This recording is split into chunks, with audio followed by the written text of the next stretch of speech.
Hey guys, so let's just talk really quickly about dividing rational numbers.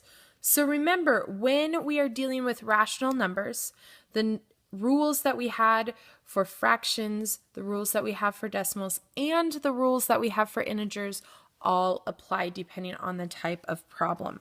So let's do one with fractions. Let's do 2/7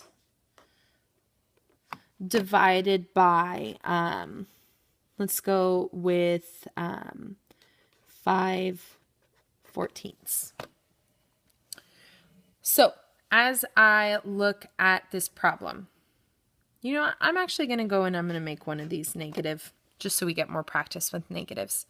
So as I look at this here, the first thing that I want to figure out is I want to find the sign of my answer. So find the sign, and that's using the rules that we learned with integers. So I've got a negative divided by a positive, which gives me a negative. So I know my answer is going to be negative. So now that I know my answer is negative, I can go in and I can do the math to figure out what the fraction part of it is going to be.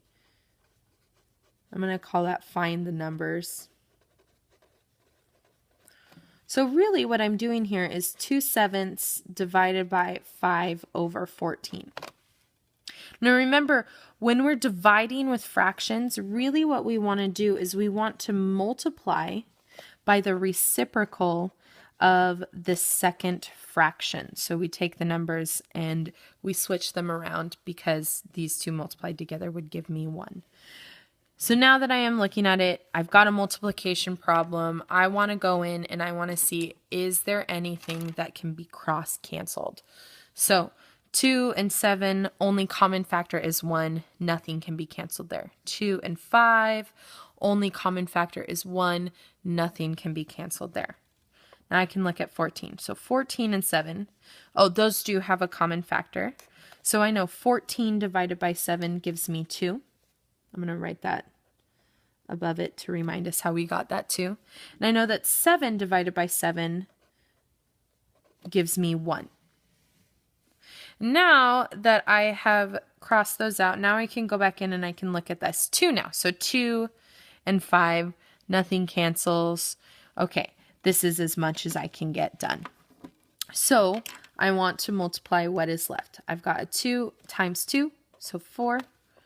Over 1 times 5, which gives me 5.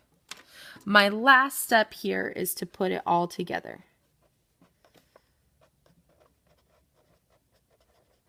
So I'm just going to rewrite the problem.